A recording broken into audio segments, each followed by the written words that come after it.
एक औरत मजे ले रही थी अपने प्रेमी के साथ अपने अंधे पति के सामने। अचानक पति को कुछ संदेह हुआ। कियारा, क्या हम अकेले नहीं हैं? हाँ बिल्कुल, मैं तो बस तुम्हारे लिए खाना बना रही थी। हालांकि जुनून प्रेमियों के बीच कियारा को टेबल लगाने से रोक रहा था।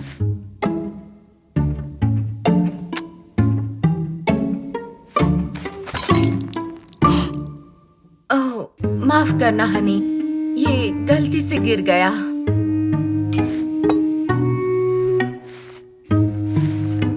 तीसरा ग्लास।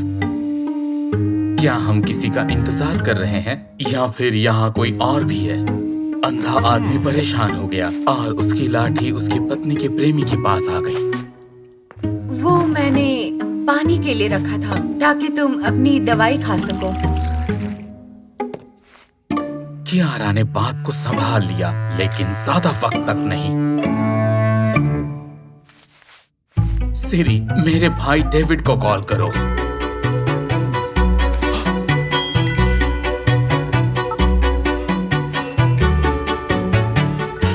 डेविड ने फोन नहीं उठाया क्योंकि वो उसके बगल में ही खड़ा था, उसकी पत्नी की बाहों में। कॉल के लिए काफी देर हो चुकी है हनी, चलो तुम्हें मैं बेडरूम में ले चलती हूँ। अपने प्रेमी को छोड़ने के बाद कियारा एक देखभाल करने वाली पत्नी में बदल गई।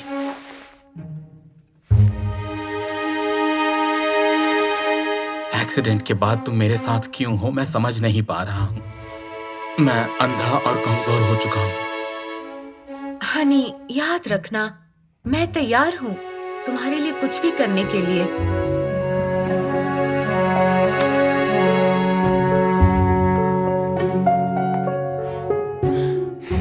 कियारा डेविड के पास आती है उनके अभद्रता को जारी रखने के लिए। मैं तुम्हारे कमजोर भाई के साथ थक चुकी हूँ। बेब, तो फिर तुम उसे छोड़ क्यों नहीं देती? शादी के फायदों के कारण, और मैं जो चाहूँ वो कर सकती हूँ। खैर, ये सीक्रेसी मुझे और डेविड के पास कियारा के लिए एक खास तोहफा है। हनी, तुम इसे हमारी पहली रात में पहनना। अगली सुबह कियारा डेविड के दिए हुए तोहफे को देख रही होती है, तभी उसका पति उसकी चोरी पकड़ लेता है।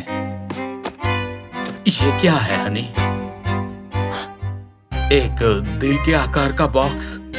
जैसे ही कियारा झूठ बोलने वाली थी, उसके अंधे पति को नई परफ्यूम की खुशबू आती है। क्या तुम कहीं जा रही हो? आज एक स्पेशल दिन है। शाम के लिए मेरे पास तुम्हारे लिए एक सरप्राइज है। ये सुनते ही वो खुश हो गया और वो डेविड से मिलने चली जाती है।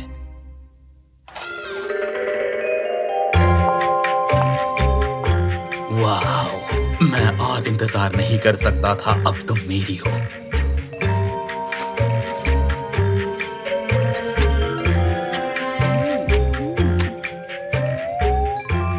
डेविड की लस्टफुल डिजायर खराब हो जाती है केन की आवाज से। कियारा, तुम किससे बात कर रही थी? अंधे पति ने उसे मारा और उसकी पत्नी को कबूल करना पड़ा। ये तुम्हारा भाई डेविड है, वो हमें इलाज के लिए हॉस्पिटल ले जाने आया है। डेविड को कबूल करना पड़ा ताकि वो अपने होने का जवाब दे सके। कियारा तैयार होने के लिए चली गई, भाइयों को अकेले छोड़कर। मुझे आपके लिए बुरा लग रहा है भाई, आप इतने सफल हो लेकिन आपने सब कुछ खो दिया उस कार एक्सीडेंट में। चिंता मत करो, हालांकि मैं यहाँ हूँ, मैं आपका ख्याल रखूंगा और आपकी पत्नी का भी। डेविड निकलने ही वाला था जब अचानक से अंधे पति ने उसे रोका। मेरी पत्नी के बारे में क्या कहा? भाई डर गया और छिपने की कोशिश करने लगा। वो बहुत परेशान हो गया। मुझे लगता है कि वो मुझे धोखा दे रही है। शायद तुमने उसे देखा होगा किसी और के साथ। डेविड ने आह भरी और अंधे आदमी को आश्वासन दिया कि कियारा पर विश्वास करे। हॉस्पिटल जाने के समय प्रेमी शरारत करता रहता है।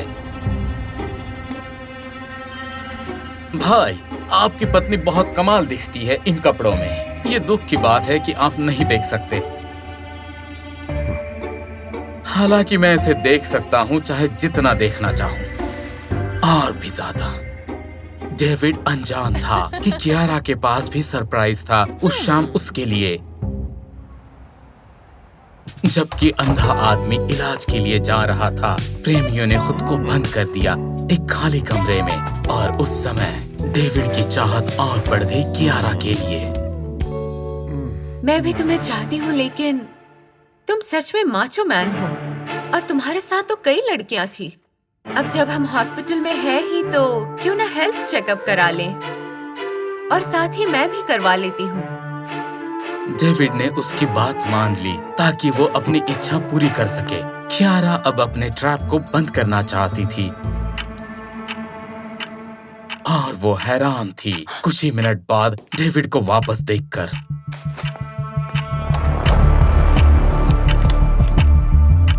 मैं पूरी तरह ठीक हूँ, ना कि तुम्हारी तरह। डेविड को एहसास हुआ कि कियारा ने उसे साइन अप किया था उसके पति का डोनर बनने के लिए। मैंने इसलिए उसका एक्सीडेंट नहीं किया था कि बाद में उसे मुझे ही बचाना पड़े। उसी वक्त वो रोने लगी और उसके भाई के पांव के नीचे बैठ गई। एक तुम ही हो जो उसकी मदद कर सकता है। तुम जो चाहे वो मांगो। उस लूजर को छोड़ दो और मेरी नौकर बन जाओ अपने जीवन के बाकी हिस्से के लिए। कियारा, ठीक है, फिर भी ये काफी नहीं था डेविड के लिए। तुम बहुत बुरी हो, इसलिए मुझे तुम्हें सजा देनी होगी। तभी किसी के दरवाजा खटखटाने के कारण वो रुक जाता है। यहाँ कोई है। डेविड को ये उम्मीद नहीं थी कि वहां उसका नाराज भाई दरवाजा खटखटा रहा था। लेकिन कैसे? मैंने एक ट्रीटमेंट करवाई थी 1 महीने पहले और मैंने देखा कि कैसे तुमने मेरी पत्नी को अपने जाल में फंसाया। और मैंने तुम्हारी कन्फेशन भी सुनी मेरे एक्सीडेंट को लेकर।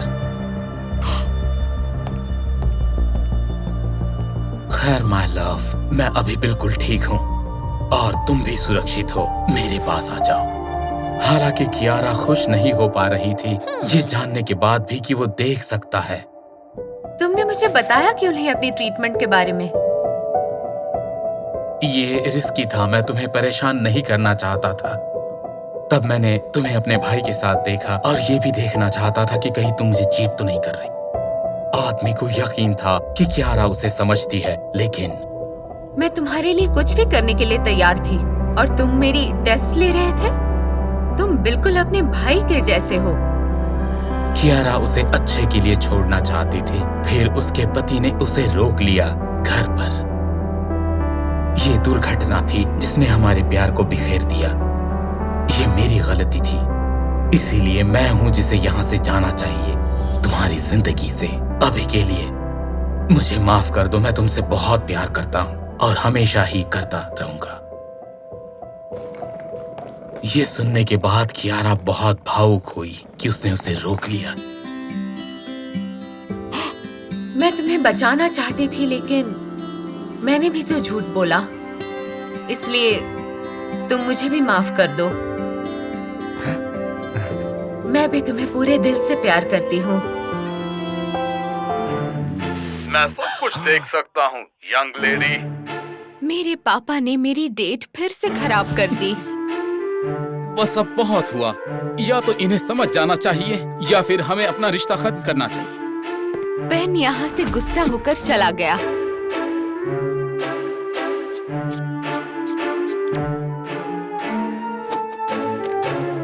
पापा ने मुझे ये कहकर मनाने की कोशिश की कि उन्होंने मुझे अकेले पाला है। अगर तुम मेरी जगह होती तो शायद तुम समझ पाती। हे, तुम इतनी खामोश क्यों हो? क्यों? अगर आप 18 के होते तो आप समझ पाते। रात मैंने एक विश मांगी कि वो मान ले कि मैं अब बड़ी हो चुकी हूँ।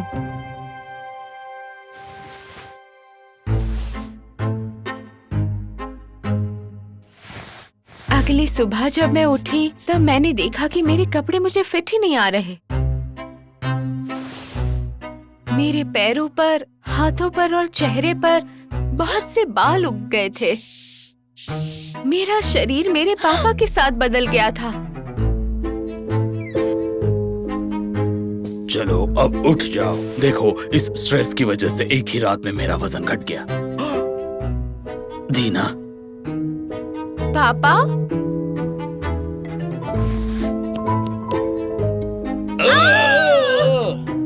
क्या ये सपना है? मुझे जगाओ। मुझे मेरी ताकत का अंदाजा नहीं था और मैंने उन्हें बहुत जोर से मार दिया। नहीं, ये कोई सपना नहीं है। चलो डॉक्टर के पास चलते हैं।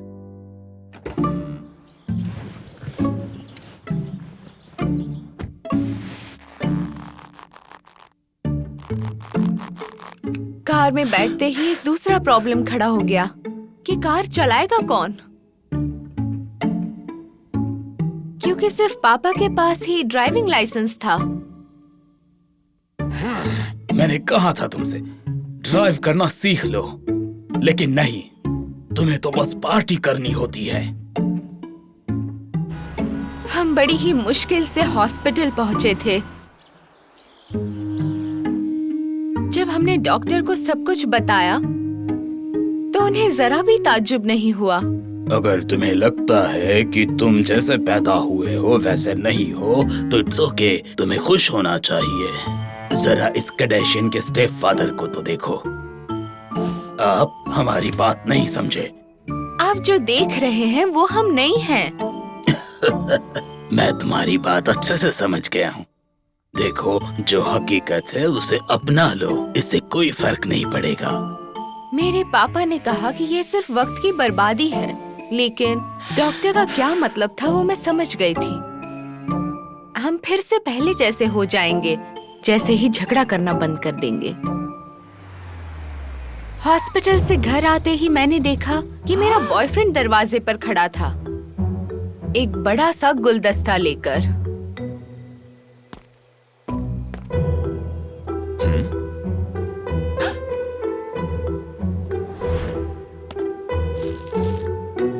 मैं और मेरे दोस्त इस वीकेंड ट्रिप पर जा रहे हैं। मैं इसे भी अपने साथ ले जाना चाहता हूँ। यकीन रखिए, जितना आप इसका ख्याल रखते हैं मैं भी उतना ही रखूंगा। उस दिन पहली बार मुझे अपने पापा के शरीर में जाकर अच्छा लग रहा था। अगर डीना को जाने का इतना मन है तो मैं मना नहीं कर सकता। जैसे ही बेन वहाँ से गया, मेरे पापा पहले जैसा बर्ताव करने लगे। तुम्हें जाने के लिए मेरी लाश से गुजरना पड़ेगा।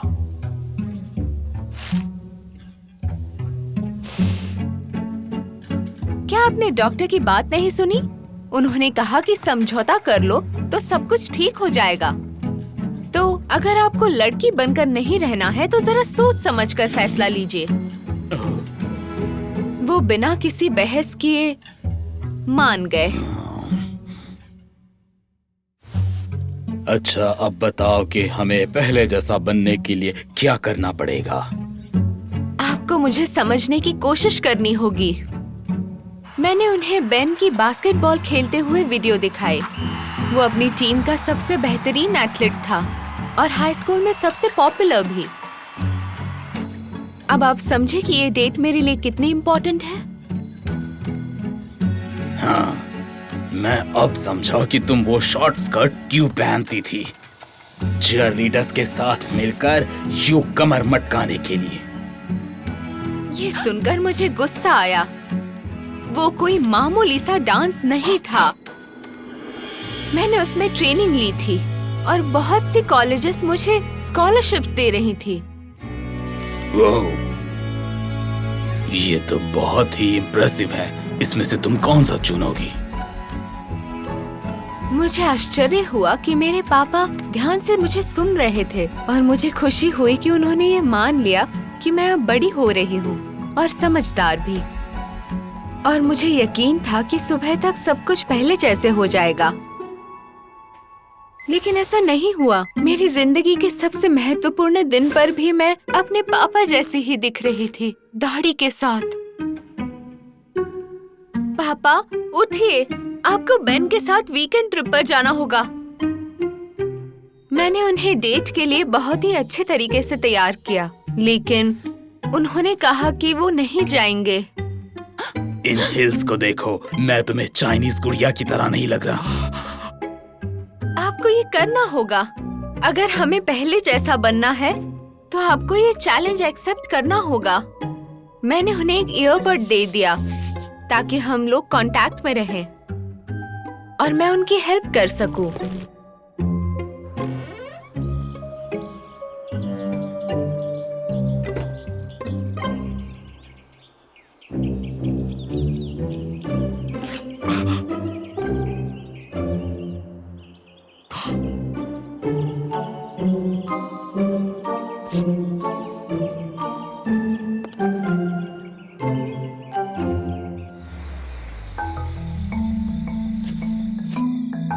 पापा और बेन उस बंगलो में अकेले थे, इसलिए मैं ध्यान से देख रही थी। अपनी ड्रेस ठीक कीजिए और थोड़ा मुस्कुराइए भी।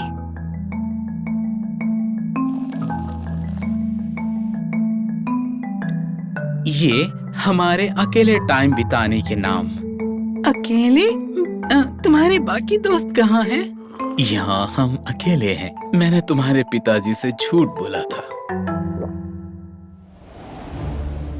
अब अपने कपड़े उतारो।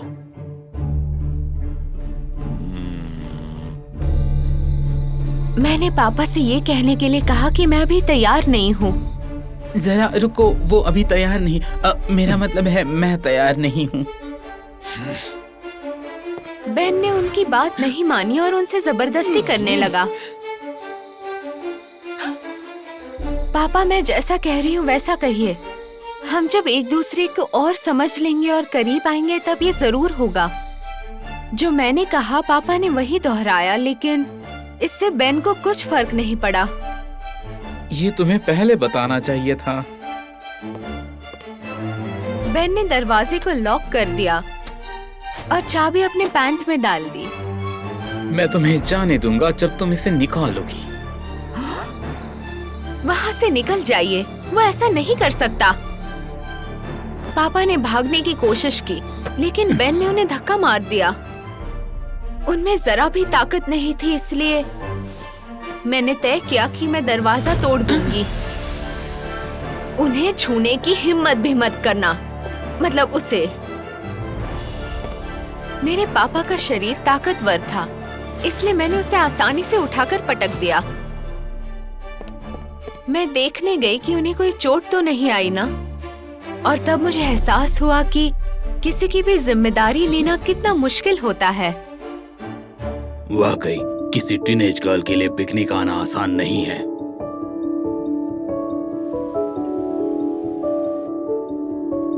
उस रात मुझे और पापा को आखिरकार अपने शरीर वापस मिल गए।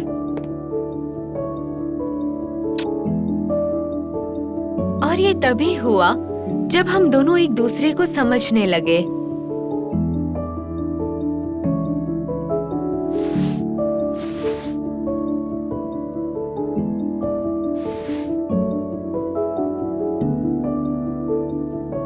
कभी-कभी अपनों को समझने के लिए हमें उन जैसा बनकर देखना पड़ता है।